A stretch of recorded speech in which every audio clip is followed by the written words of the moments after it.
here we have the Wyatt 6 in their debut match in WWE. And even though this was only 2 months later, somehow here they are making their return to WWE.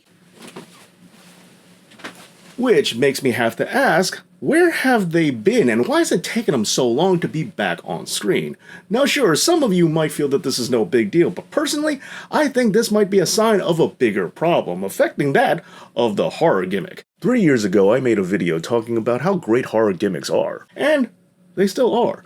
But I do think we have a bit of a problem when it comes to booking them, and as one, that's the topic of this episode, because today...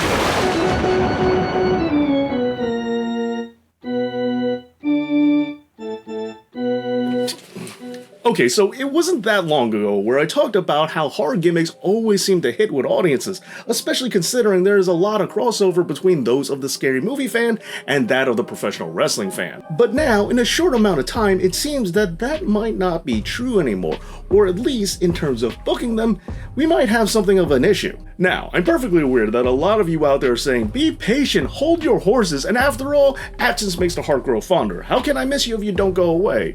Well, to that, I do have some interesting statistics to point out. Now, after a series of social media teases, we first got a real glimpse at the Wyatt 6 on June 17th of this year on Monday Night Raw, where they viciously attacked a whole onslaught of WWE personnel, including Chad Gable. And then, little over a month later, and the group would finally have their in-ring debut, which saw the group being astoundingly over with the live audience and with fans watching at home alike. Then, over an entire month later, and they would finally have their second televised bout, which was a mixed street fight, with both of these matches happening against American Made. However, despite the success of this group, we haven't seen them wrestling, well, ever since on TV. Which might seem rather surprising considering that as of this recording, their recent attack on the Final Testament has garnered about 500,000 views on YouTube. And not only that, but their debut match has over 1.2 million in and of itself. Additionally, we also tend to forget that American Made also had their debut match against the Wyatt 6 in their debut match.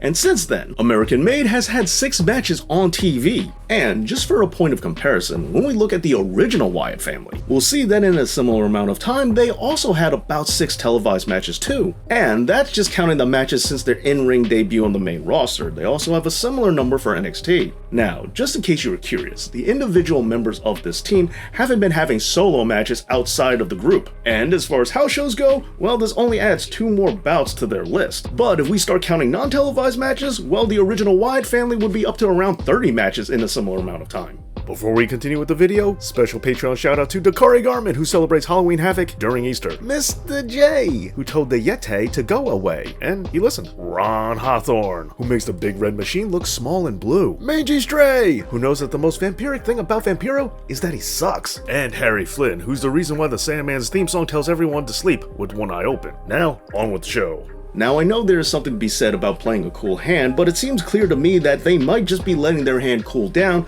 a bit too much. And I don't think it's just the WWE problem with the Wyatt 6, as there's also, well, AEW and a certain character known as Abaddon. Despite getting a huge reaction from fans, Abaddon kinda wandered into obscurity, to the point now where does anyone even know what she's up to?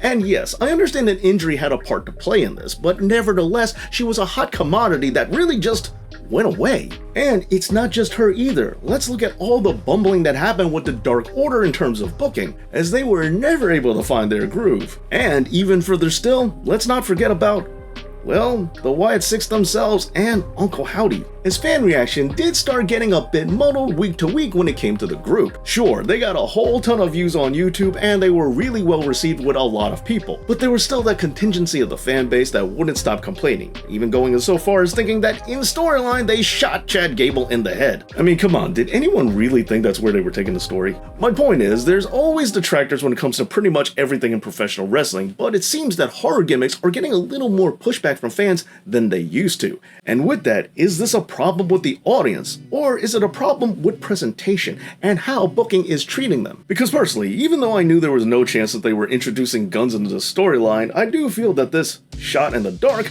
might have just been a little bit misguided. It might have been a little too heavy-handed. Because while there were some fans who thought that this was awesome, there were those who just found it way too unrealistic. Which is fair, because if you think about it, this would never happen in UFC or professional boxing, where a group of people just laid waste to everybody in the back with no consequences. But then again, despite Endeavor, this isn't UFC, this isn't boxing, this is professional wrestling. It's supposed to be fun, it's supposed to be entertaining, and it is supposed to be a bit over the top. The only problem is that nowadays, it seems like the line between the real and the surreal is just a little too hard to find. And you realistically could make a case for either side. On one hand, you could make the argument that after 2020 and people experiencing real horror, our horror gimmick just can't be taken seriously anymore. But on the other hand, with the changing of the guard and all the allegations against Vince McMahon, perhaps wrestling being a little too real is not what we need right now. Maybe we should distance ourselves from what wrestling is really like and focus on the cartoony aspect of it all. As a fan, it's a really hard call to make either way. But for me, it does seem evident that booking is also feeling this strain too. Let's remember Bray's original comeback where he gave that realistic promo that fans just adored, only to start turning on the angle once Uncle Howdy started getting a little too involved in the situation. However, now, Uncle Howdy has a much more welcome presence, and understandably so, but he still wasn't devoid of any complaining, which made it a breath of fresh air when we saw an unmasked Bo Dallas on Raw, as a way of dialing back the horror, if you will. But maybe it's not about dialing back as much as it is finding its target, as one of the bigger criticisms is that Wyatt gimmicks need to have focus, a very specific focus at that. The original Wyatt family was a cult, with Bray as their cult leader, and once he started veering into the supernatural, things started getting a bit askewed, with some fans, including myself, feeling that this was a bit of a misfire. And then with The Fiend, how many people wanted this to be Bray Wyatt's revenge list, as it seemed that that was the direction that this was going. And then when Bray made his return after being fired, we thought this was going to be a new, more grounded take on the character, only to then be deflated when we were introduced to the Mountain Dew match and a little too much Uncle Howdy. However, with the Wyatt 6, we were now able to embrace Uncle Howdy, as it was now being played as something of a catharsis for Bo Dallas. It does seem like the fanbase has a very specific idea of what the gimmick should be about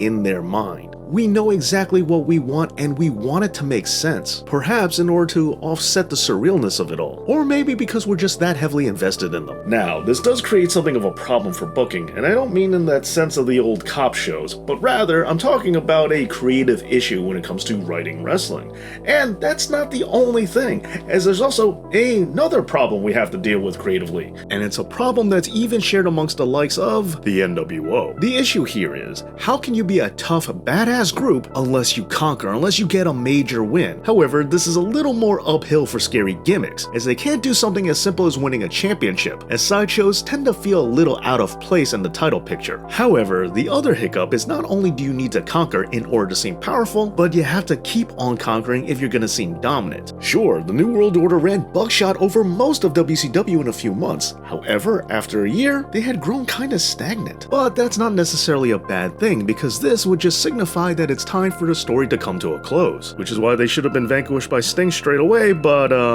yeah, let's just move on. As that is yet another major roadblock, and not just for the New World Order, but also for a lot of other dominant Scary Gimmicks, particularly in WWE, as it seems for a lot of storylines in World Wrestling Entertainment, the overall goal is just to keep dragging it out, keep milking it until it stops making you money, instead of having an entire plan with a clear destination in mind. Since wrestling is an ongoing product, for a lot of bookers, booking a story to completion is usually not their primary instinct. The Fiend is selling a lot of merch? Well, let's just keep on going with it. Let's not give him a finite hit list, because if we get to the end of that list and he's still making money, well, that means we have to stop, and we don't want to stop making money. And so while financially this does make a lot of sense for a lot of people, creatively it's not so much in their best interest, which again leaves us with having to choose. So, how do you balance a horror gimmick in the modern era?